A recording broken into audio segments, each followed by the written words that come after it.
እንጸልያለን። ዛሬ ማካፈላችሁ ቃል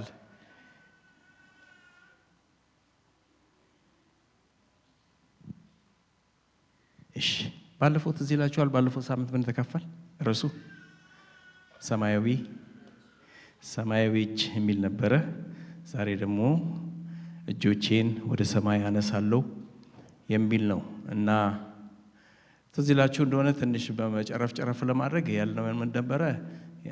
121 መዝሙርን አነሳን።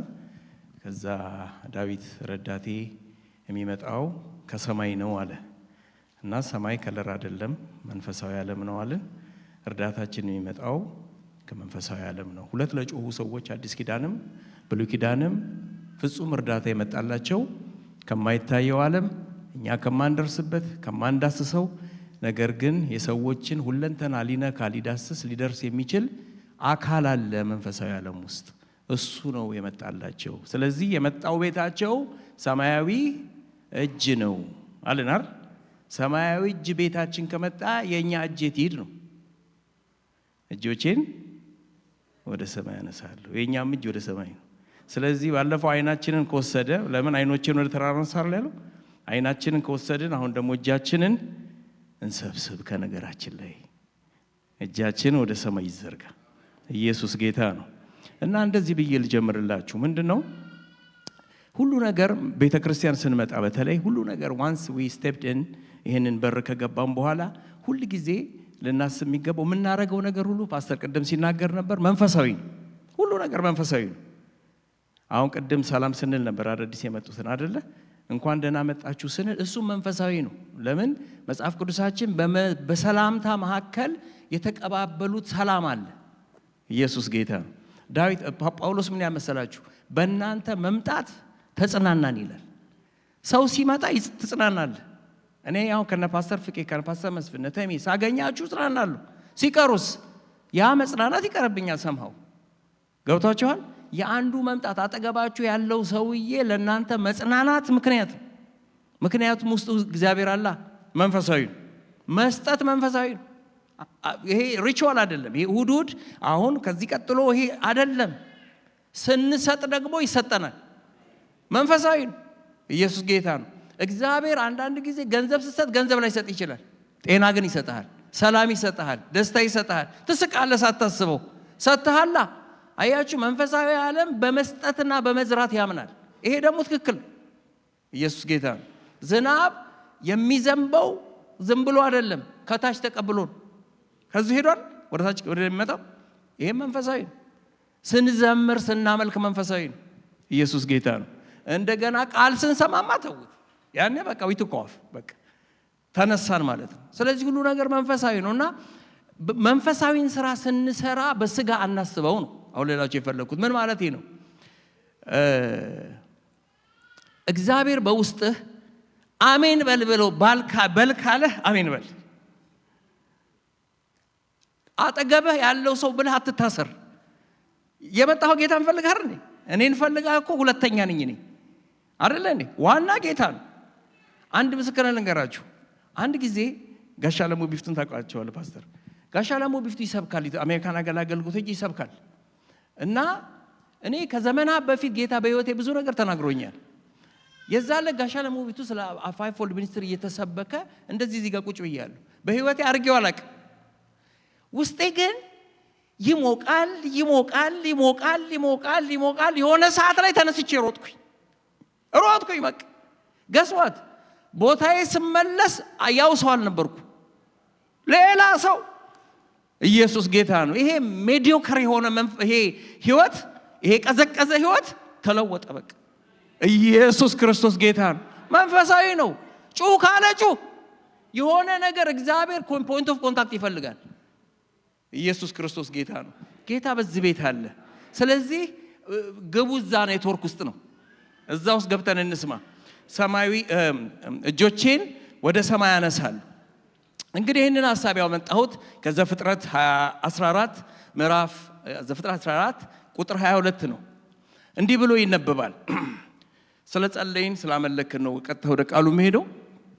ሰማይንና ምድርን ወደ ፈጠረ ወደ እግዚአብሔር ያህዌ ይሄን የጻፍኩት በአዲሱ ትርጉም ነው ቆንጆ እንትን ስለሚያደርግ ስለዚህ ምን ይላል ወደ ልዑል አምላክ ኤልዮን እጆቼን ምን እላለሁ አነሳለሁ ኢየሱስ ጌታ ነው እንደዚህ ብሎ የሚናገረው አብርሃም ነው አንድ ነገር አደርጋለሁ አለ ማረጋው ምንድነው ሰማይና ምድርን ወደ ፈጠረ ረዳቴ ከየት ይምጣ ሰማይና ምድርን የፈጠረ ሰው ቤት የለም እጆቼን ወዴት አነሳለሁ አለ ሰማይና ምድርን ወደ ፈጠረ ወደ እግዚአብሔር ያህዌ ወደ ልዑል አምላክ ኤልዮን እጆቼን አነሳለሁ አለ ኢየሱስ ጌታ ነው ይሄ ታሪክ ዘፍጥረት 14:22 ቁጥር ነው ሄደን የምናነበው ቁጥሩ ከአንድ ቁጥር ይጀምራል አንድ ቁጥር ላይ ምን ይላል አራት ነገስታት የባቢሎን ነገስታት ወይም ደግሞ ሜሶፖታሚያ ወይም ደግሞ ባቢሎን ውስጥ የነበሩ ትልልቅ ነገስታት በነበሩበት ዘመን ብሎ ይጀምራል ታሪኩ እነዚህ አራት ነገስታት ማለት በዘመናችን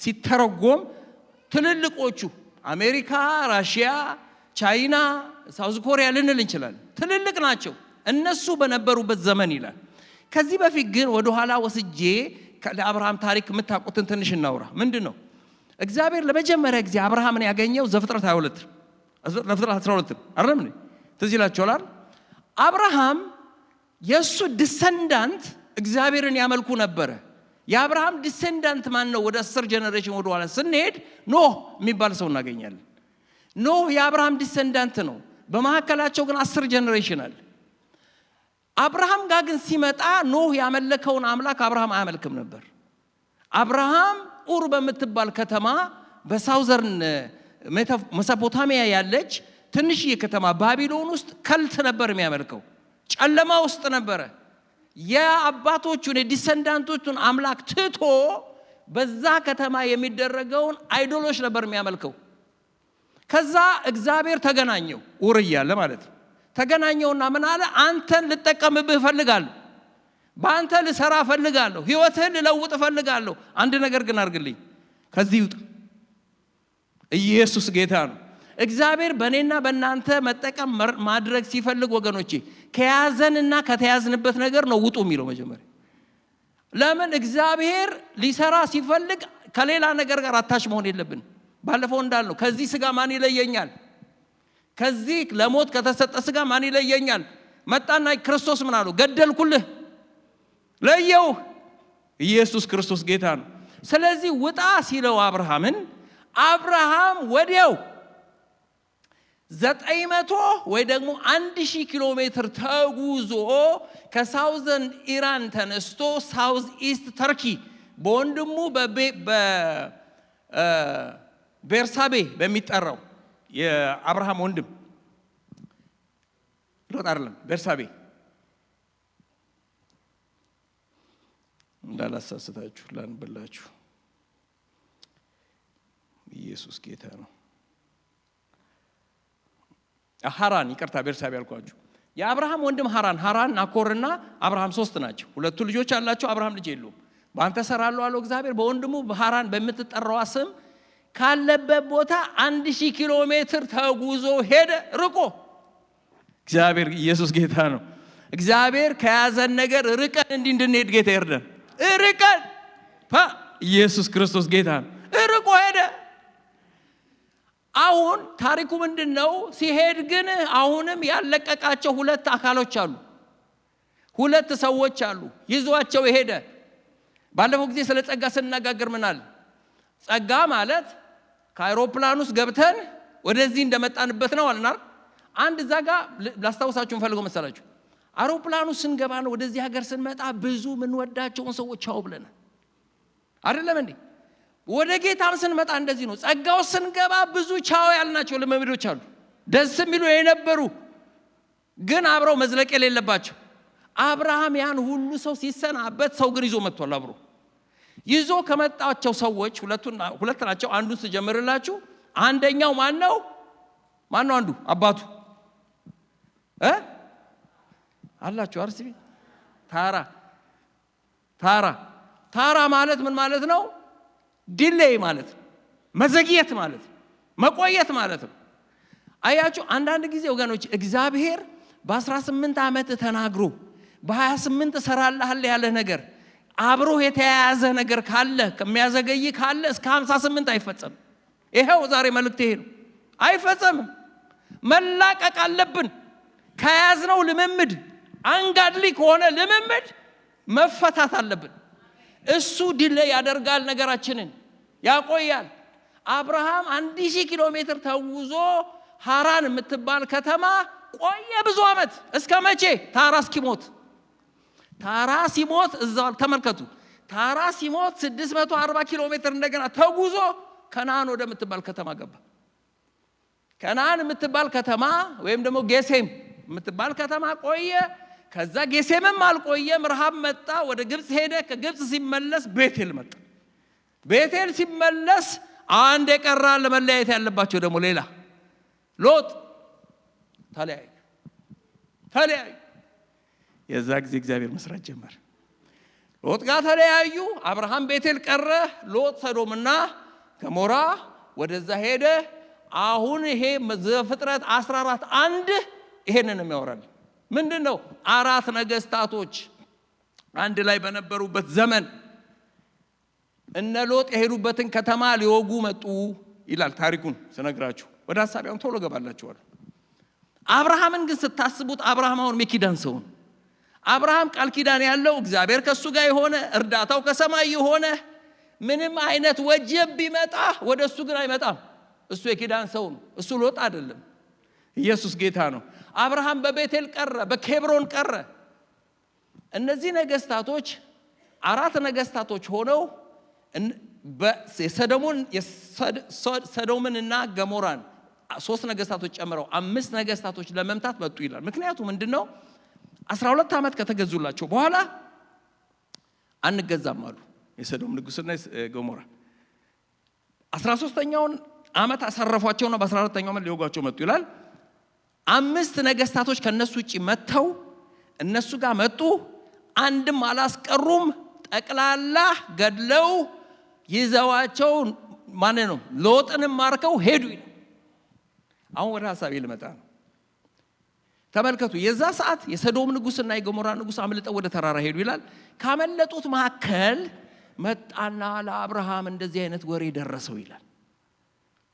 አሁን 12 እየመጣው ነው። የደረሰው ወሬ ምንድነው? የወንድምህ ልጅ ምን አለ? ተማርኮ ሄደ። ወንዶች ተማረኩ፣ ሴቶች ተማረኩ፣ ከተማ ተቃጠለ፣ የቀረ ነገር የለም።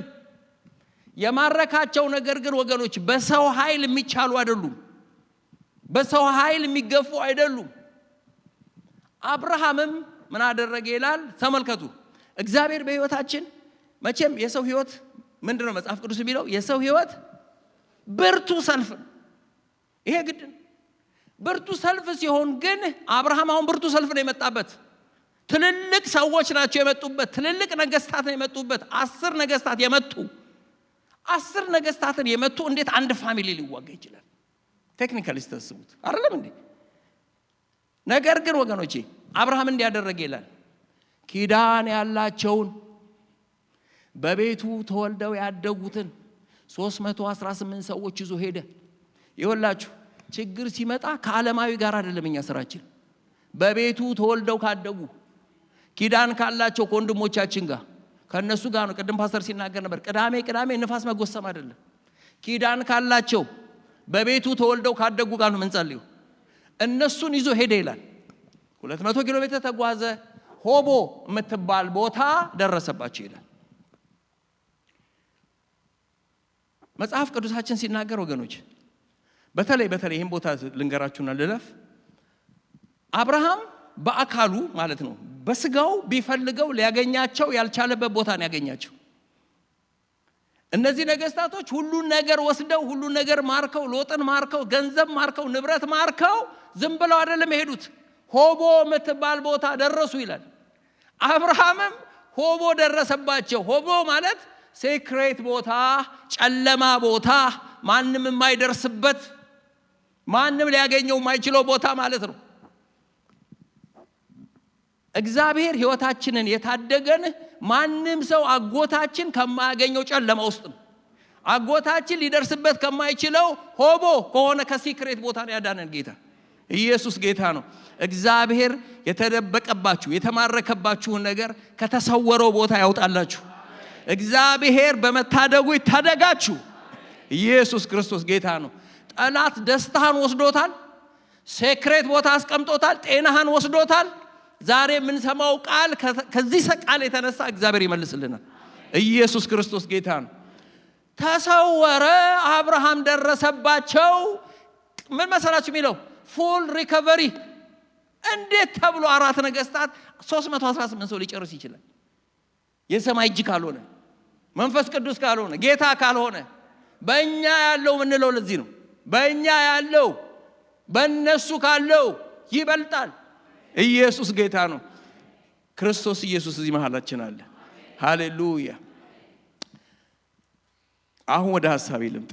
አብርሃም ነገስታቶችን ገሎ ሲመለስ ስላለው ታሪክ ነው ዛሬ የምናወራው። 17 ዲቦይ ይግለጭ ስሙ። አሁን እንደተፈጠረ ስሙ። ኢየሱስ ባለፈው ጊዜ ወገኖቼ ጌታ እዚህ ቤት አለ። የጌታ መንፈስ እዚህ ቤት አለ። ባለፈው እዚህ ጋር ቁጭ ብዬ ተናግሬ ሰምታችሁኝ ይሆናል። እዚህ ቁጭ ብዬ የሆነ ፕሮግራም ላይ ጌታ ትከሻዬ ላይ እጁን አስቀምጦ አይፍል ካቦድ የሆነ እግዚአብሔር ክብደት ይሰማኝ ነበር። ይሄ ነገር ስመሰክር ሰምታችሁ እንደሆነ አላውቅም። የዛን ሴም ዴይ ማለት ነው ጌታ እዚህ ቤት ስላለ ስለነግራችሁ ነው። ዳት ሴም ዴይ ሁለት የማይተዋወቁ የማይቀራረቡ ሰዎች ከዚህ ጉባኤ ያንኑ አይነት ኤክስፒሪየንስ አድርገናል ብለው ነገሩኝ። ጌታ እዚህ ቤት አለ።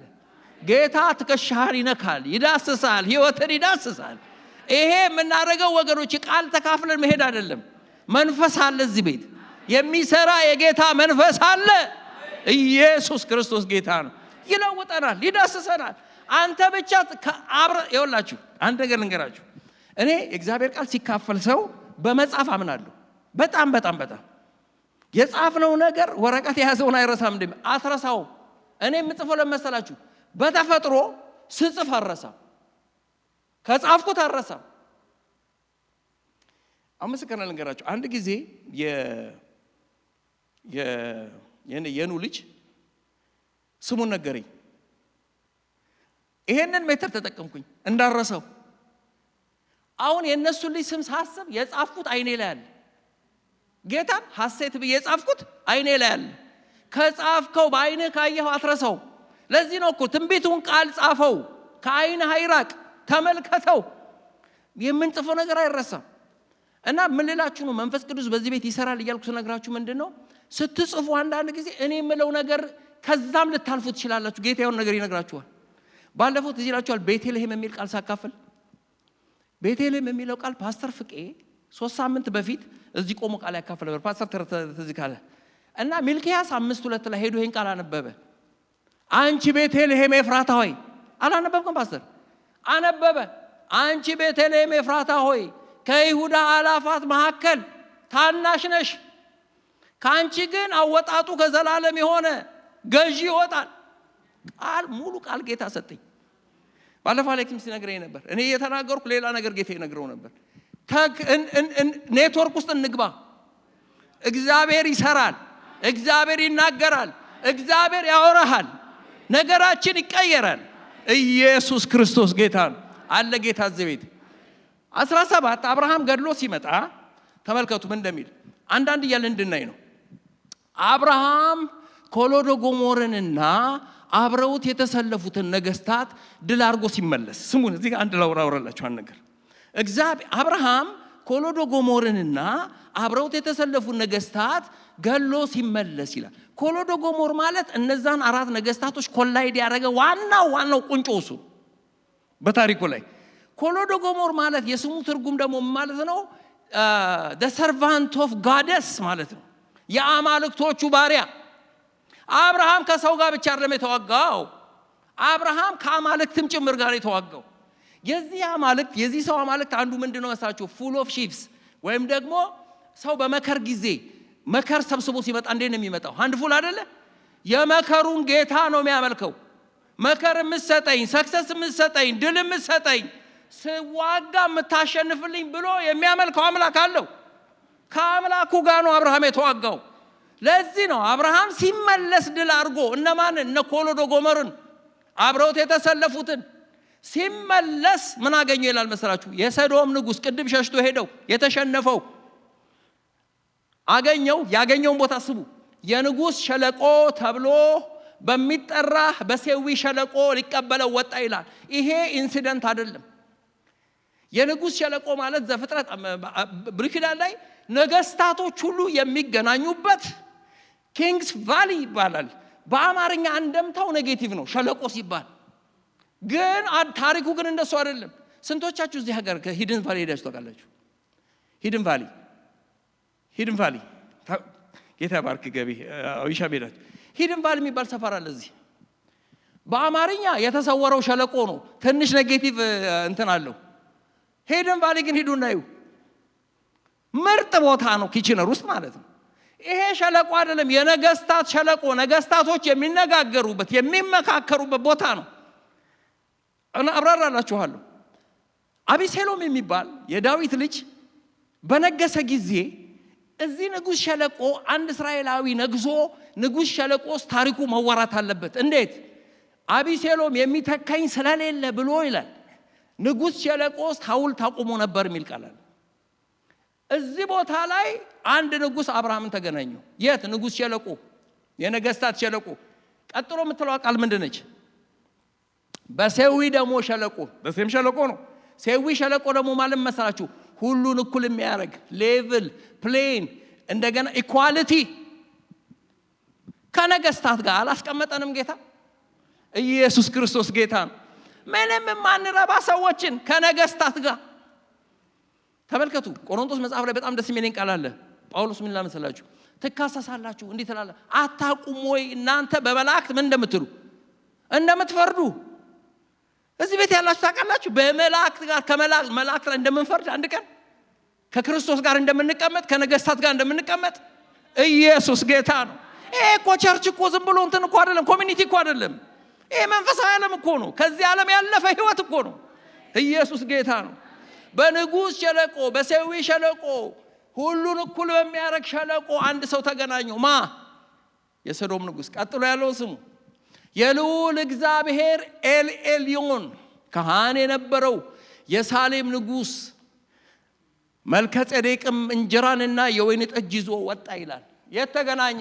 እዛው ንጉስ ሸለቆ። ከማ ጋራ? ከሳሌም ንጉስ ጋር። እዚህ ጋር ቀስ እያልኩ አብራራለሁ።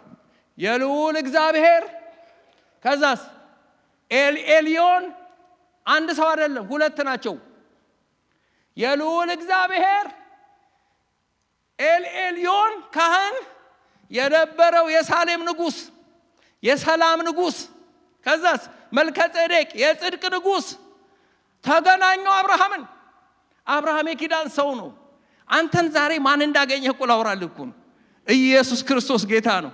በዛ ቦታ ላይ በማንደርስበት አብርሃም እኮ ሲጀመር ንጉስ አይደለም። የንጉስ ሸለቆ አብርሃም መምጣት የለበት። አብርሃም እኮ ንጉስ ሸለቆ የመጣ እኮ በመልከጼዴቅ ምክንያት ነው። መጥቶ ከነገስታት ጋር የተቀመጠው አመጣና ምን አደረገው ይላል? ምን ይዞለት መጣ? እንጀራና ዳቦ ይዞለት መጣ። ተመልከቱ። የሳሌም ንጉስ ማለት በእርግጥ መልከጼዴቅ የሚባል የሳሌም ንጉስ ነበር። እነኛ ነገስታቶች አይዊሽ ማፑን ይዤላችሁ መጣ ኖሮ ከሜሶፖታሚያ ተነስተው እታች እዚህ ሳውዝ ድረስ እስከ ሰዶም ሲመጡ ሳሌም ማለት ከሰዶም 50 ኪሎ ሜትር ነች። ከአዲስ አበባ ደብረ ዘይት ማለት አልነኩትም። ግን ይሄ ንጉስ ብቻ አይደለም፣ ካህንም ነው። አብርሃም ያልተነካው ካህንም ስላለ ነው። ኢየሱስ ክርስቶስ ጌታ ነው። ቤታችን የማይነካው አንድ ካህን ስላለ ነው። አንድ አስታራቂ ስላለ ነው። አንድ ከሰማይ የመጣ የዘላለም ንጉስ ስላለ ነው። ኢየሱስ ጌታ ነው። ካህኑ መጣና አብርሃምን ተገናኘው። ምን ይዞለት መጣ? እንጀራና ዳቦ። ባለፈው እንዳልነው ይሄ ምን ወስደው ጽዋ አላልን? ባለፈው ይዞለት መጣ። ከዛ ስሙ ያውም እንደሚል አብርሃምን እንዲህ ሲል ምን አለው? አብርሃም ትክክለኛውን በረከት ያገኘው ይዝለት። የባረከው እግዚአብሔር አይደለም፣ ኤልኤልዮን ነው። ካህኑ ነው የባረከው። ካህኑ ኢየሱስ ነው የባረከው። በረከት በክርስቶስ ካልሆነ እግዚአብሔር የለም። ክርስቶስ ከሌለ እግዚአብሔር የለም። ከእግዚአብሔር ጋር የሚያስታርቅ ድልድይ ክርስቶስ ነው።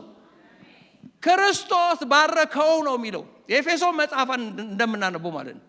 ምን አለው? አብርሃምን እንዲህ ሲል ባረከው። ምን ብሎ? ሰማይንና ምድርን የፈጠረ ኢየሱስ ጌታ ነው። እኛ እኮ ከሆነ ሰውዬ እኮ አይደለም የተባረክነው።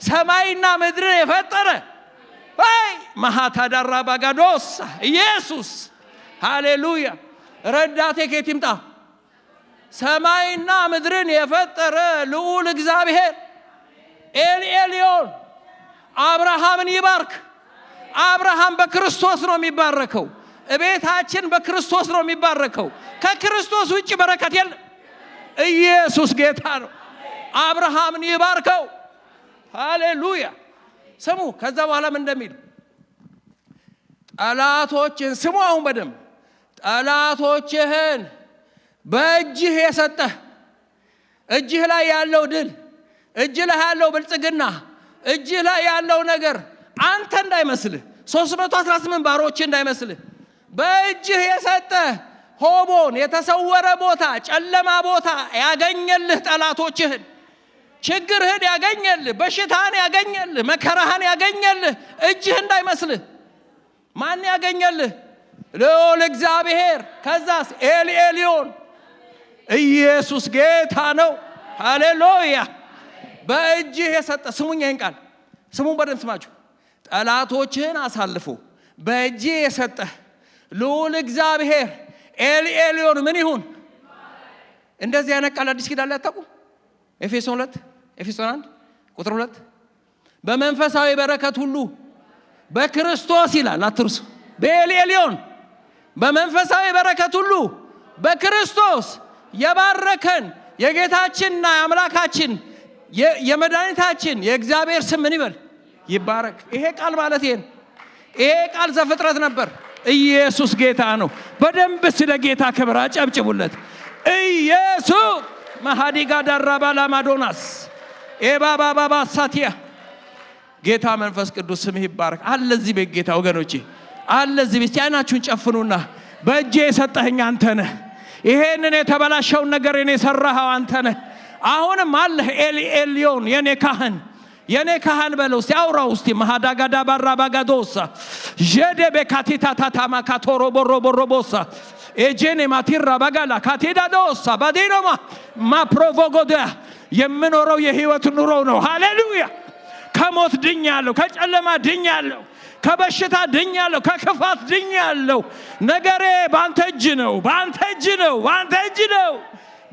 እጅ ነው ኤጌ ማሃታዳ ባሳ ኢየሱስ የህይወት መንፈስ አለ እዚህ ቤት የህይወት ጌታ እዚህ ቤት አለ ነገራችንን የሚሰራ ነገር የሚያስተካክል ታሪክ የሚለውጥ ኤልኤልዮን እዚህ ቤት አለ እዚህ ቤት ጌታ ክብር ለአንተ ይሁን ኢየሱስ ኤልኤልዮን ነው በእጅ የሰጠህ ሌላ እንዳይመስልህ አሁን ቁጭ ያልከው ዝም ብሎ እንዳይመስልህ ኤልኤልዮን ነው የዘላለም አምላክ ኤልኤልዮን ማለት መሰላችሁ የዩኒቨርሱ ሁሉ ጌታ ማለት የዩኒቨርስ በኋላ በደንብ አብራራቸዋለሁ የዩኒቨርሱ ሁሉ ጌታ ኤልኤልዮን ከዛ ምን ይላል አብርሃም ካመጣው ሁሉ አስራትን ሰጠው ይሄ አስራት ብር እንዳይመስላችሁ አብርሃም እነዛ ነገስታቶች ሊዋጋ ሄደው ነፍሱን አስይዞ ሊትራሊ አሁን ህይወቱን ነው እየሰጠው ያለው አስራት ብቻ አይደለም እግዚአብሔር ሲደርስልህ ስለ ገንዘብ አታወራም ህይወትም ይሰጣል ህይወት ይሰጣል ሰዓት ይሰጣል ጊዜ ይሰጣል አይምሮ ይሰጣል ሐሳብ ይሰጣል ቀልብ ይሰጣል ጌታ ሲገዛ ሁሉን ሰጠው የሚቀጥለውን ፔጅ እንግለጠው ሃሌሉያ ከዛ ስሙ አብርሃም በኋላ አንድ ቀን ስለዚህ አወራላችኋለሁ ዘርየው ነው አብርሃም ግን ለሰዶም ንጉስ እንዲህ አለው ጊዜያችን ስለሌለ አሳጥረላችኋለሁ እሺ አብርሃም ግን ለሰዶም ንጉስ እንዲህ አለው ሰማይንና ምድርን ወደ ፈጠረ ወደ እግዚአብሔር ያህዌ ከዛስ ልዑል አምላክ ኤልኤልዮን ምን እላለሁ እጄን አነሳለሁ በእጄ ያለው ያንተ ነው ኢየሱስ ጌታ ነው ተመልከቱ ኤልኤልዮን ማለት ልዑል አምላክ አይደል ኢሳይያስ በ700 ዓመት በፊት ኢየሱስ ከመወለዱ በፊት ድንግል ጸንሳለች ስሙን እንዲህ ትላታላችሁ ብሎ እንዲህ ብሏል ድንቅ መካር ኃያል አምላክ የዘላለም አባት የሰላም ልዑልም ነው አምላክም ነው ኤልኤልዮን ነው ፈጣሪ ነው ካህን ነው ጌታ ነው ሃሌሉያ ኢየሱስ ክርስቶስ ጌታ ነው ለኔና ለአንተ የተሰራው ነገር ወገኖቼ ቢዮንድ አወር ኢማጂኔሽን ከሐሳባችን በላይ ኢየሱስ ጌታ ነው። ይሄን ያደረገልህ ኤልዮን ነው። እጄን ማነሳው ወደ አንተ ነው፣ ወደ አባት፣ ወደ ልጁ ወደ ኢየሱስ ክርስቶስ። ክብር ለጌታችን ይሁን። ሐሳቤን ቶሎ እንደመጠቅለል ያህል ጊዜ እንዳልን ይሄን ነገር በደንብ የሚያብራራልን የዕብራውያን መጽሐፍን እንገልጠውና ከዛ እናነብልን። አሁን ያውላሁትን ሁሉ በሚገባን ቋንቋ ዕብራውያን 7:1 በተለይ ጌታ ቢረዳችሁ ቤታችሁ ስትሄዱ ዕብራውያን 5 6 7 8 አንብቡት። በጣም ጉድ ነው። ምን ይላል መሰላችሁ? ይሄ መልከጼዴቅ የሰላም ንጉሥና የልዑል እግዚአብሔር ካህን ነበረ። እርሱም አብርሃምን ነገሥታትን ድል አድርጎ ሲመለስ አግኝቶ ምን አለው? አብርሃምን የባረከው ክርስቶስ ነው። ለዚህ ነው የአብርሃም በረከት በክርስቶስ ኢየሱስ ወደኛ ነው የምንለው። እዛም ክርስቶስ ነው። ተመልከቱ። አንድ ክርክር ልንገራችሁ። የአይሁድ ክርክር፣ በተለይ የዕብራውያን መጽሐፍ ሲጻፍ የአይሁድ ክርክር ምንድነው? ካህን ሌዊ ነው እና አሮን ናቸው ነው ክርክሩ። እዚህ ጋር ግን የሚናገረው ምንድነው? ከአሮን በፊት መልከጼዴቅ ነበረ። የሱ ክህንነት ከአሮን ይበልጣል። አሮን ነገርህን ይዞ ይሞታል፣ ይሄ ግን አይሞትም። ይሄ ይኖራል። አሮን ለራሱም ያቀርባል፣ ይሄ ግን ለራሱ አያቀርብም። ይሄ ጻድቅ ነው። ኢየሱስ ጌታ ስሙ እንደሚል አብርሃም ከሁሉ ነገር አስራትን አውጥቶ ሰጠው። በመጀመሪያ ስሙ የጽድቅ ንጉሥ ማለት ነው። ኋላ ደግሞ የሳሌም ንጉሥ ማለት ነው። የሰላም ንጉሥ ማለት ነው። ሰላም ንጉሥ ማለት ነው። ስሙ አባትና እናት ወይም የትውልድ ሀገር ሐረግ የለውም። ለዘመኑ መጀመሪያ ለሕይወቱም ፍጻሜ የለውም። ነገር ግን እንደ እግዚአብሔር ልጅ ለዘላለም ካህን ሆኖ ይኖራል። ምን ማለት ነው? አባትና እናት የለውም ማለት። አባትና እናት ማለት መገኛ አይደል? የተገኘንበት አይደል? አባት ምንጭ አይደል? ይሄ ምንጭ የለውም፣ እሱ ምንጭ ነው ራሱ። መገኛ የለውም፣ እሱ መገኛ ነው ራሱ። አባትና ሌላም መሰላችሁ አማካሪ የለውም። አማክሩት የምትለው አማካሪ የለውም፣ መካር ነው ራሱ። ኢየሱስ ጌታ ነው። አባትና እናት የለውም። በእናቱ በኩል ማለት አትችልም፣ የለውም። እሱ ለዘመኑ ፍጻሜ ለሕይወቱ ምንድነው የሚለው? ለሕይወቱ ፍጻሜ ለዘመኑ መጀመሪያ የለውም። ከስከ አይባልም። እሱ ያንተ ካህን ነው፣ የልጆችህ ካህን ነው፣ የዘመንህ ካህን ነው። እሱ ነው ያስታረቀ። ኢየሱስ ክርስቶስ ጌታ ነው። እሱ ነው ያስታረቀ። ጌታ ኢየሱስ የኔ አስታራቂ። ሃሌሉያ። እኔ አንድ ደስ የሚለኝ ቃል አለ። 8 ካነበብን ነግራችኋለሁ። ይሄ ካህን ሁሉ ነገር አድርጎ፣ በተለይ ፈጠን ብዬ ለመናገር ነው፣ ሁሉ ነገር አድርጎ በተለይ ሮሜ 8:1 ላይ ዕብራውያን 8:1 ላይ የሚቀጥለው ፔጅ ምን ይላል መሰላችሁ? ስሙት። ይሄ ካህን የት እንደሄደ እችን ቃል ብቻ አንድ ልበላችሁ። ደጋግሜ ቅዳሜ ፕሮግራም ላይ እናገራለሁ። ዕብራውያን 8 ማለት ዕብራውያን 13 ምዕራፍ ነው አይደል? ምናልባት የዕብራውያን መጽሐፍ ወገቡ ነው። ይሄ ከ5 ጀምሮ እስከ 7 እስከ 8 ድረስ ይነግራቸው ቆየና ሲጀምር ምን አላቸው? ምን ያላቸው? እንግዲህ የምንናገረው ዋናው ነገር ዛሬ የምናወራበት ነው። ዋናው ነገር ይሄ ነው። የመጽሐፉ ጠቅላላ መጽሐፉ ዋናው ነገር ይሄ ነው። ሰማችሁኝ ወገኖቼ? ያንተና የኔ ህይወት ዋናው ነገር ይሄ ነው። ምንድነው? በሰማያት በግርማው ዙፋን ቀኝ የተቀመጠ እንዲህ ያለ ሊቀ ካህን አለን። ኢየሱስ ጌታ ነው። ተመልከቱ። በግርማው ይላል አይደል? ነው በሰማያት ቅድም ስናወራ ነበር። እሱ ይኸውላችሁ እዚህ ምድር ላይ ምንም አይነት ሀብት ይኑርህ፣ ወልድ ይኑርህ፣ ምንም አይነት ስልጣን ይኑርህ፣ የምትቀመጠው ወይ ቱርክ ነው ወይ ራሽያ ምናምን። ይሄኛው ግን የተቀመጠበትን ቦታ በሰማያት በመንፈሳዊ ዓለም እዛ ነው የተቀመጠው። ከመንፈሳዊ ዓለም ሆኖ ነው የሚገዛው። ለዚህ ነው እዚህ ቤት ስንገባ ወደ መንፈስ እንግባ የምንለው። እዛ ነው ያለው እሱ። ኢየሱስ ጌታ ነው። ሄቨንሊ ሬልም ውስጥ አለ አለ። እንዴት ነው ያለው? ተሸማቆ ነው ያለው አይደለም። በግርማው ግሎሪየስ ሆኖ እያበራ ኢየሱስ ጌታ ነው። እዛስ በቀኝ ይላል ኃይል ነው፣ ሙሉ ኃይል ነው። ከዛ በዙፋን አይደል ዓለምን ዛሬ የሚያጋጨው? የሱ ዙፋንን ማንም አይነካም። በዙፋኑ የተቀመጠ እንዲህ ያለ ሊቀ ካህን አለ። ይሄ ነው ያለን አዲስ ኪዳን ወገኖች። ለዚህ ምን አለ አብርሃም ሲናገር? እጆቼን ወደ ጎረቤት አላረግም፣ ወደ ሰማይ አነሳለሁ። ኢየሱስ ክርስቶስ ጌታ ነው። ስለዚህ ካህናት ነገር ልንገራችሁ ልጨርስ። ይሄንን ብዙ ጊዜ ዕብራውያን ላይ አወራለሁ ጸሎት ላይ ቅዳሜ በሰማያት በግርማው ዙፋን ቀኝ የተቀመጠ ይላል ኢየሱስ ክርስቶስ። ይሄው የዕብራውያን ጻፊ ስለ ካህን ሲያወራልን ምን ብሎ ይናገራል መሰላችሁ? የኢየሱስ ክርስቶስ ደም አፕሩቫል ያገኘው እንዴት ነው የዓለምን ሁሉ ኃጢአት ሊያነጻ የቻለው የሚለውን ሲነግረን ጳውሎስ ምን ይላል? በዘላለም መንፈስ ራሱን ለእግዚአብሔር ያሳየ የሚል ቃል አለ። ጨርስላችሁ። በዘላለም መንፈስ ራሱን ለእግዚአብሔር ያሳየ ማለት ምን ማለት መሰላችሁ? እዚህ ቤት አሁን ስንተዋወቅ ፓስተር ፍቄን 10 ዓመት አውቀዋለሁ። ፓስተር ፍቄ 40 ዓመቱ ቢሆን 30ውን ዓመት አላውቀውም። የምታውቋቸውን ሰዎች ሁሉ የማወቅ የጀመራችሁበት ዓመት አለ። ማታውቋቸው ብዙ ዓመታት አሉ።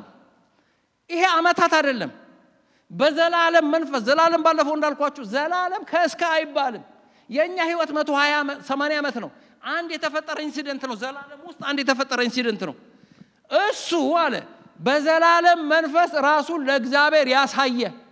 ሲያየው እግዚአብሔር ጻድቅ ነው አለ። ኢኒኩዊቲ የለበትም፣ ቆሻሻ የለበትም። በዘላለም መንፈስ ራሱን ለእግዚአብሔር ያሳየ የክርስቶስ ኢየሱስ ደም ከሞተ ስራ ህሊናን ሕያው እግዚአብሔርን ልናመልክ እንዴት አያነጻንም ይላል። ኢየሱስ ክርስቶስ ጌታ ነው።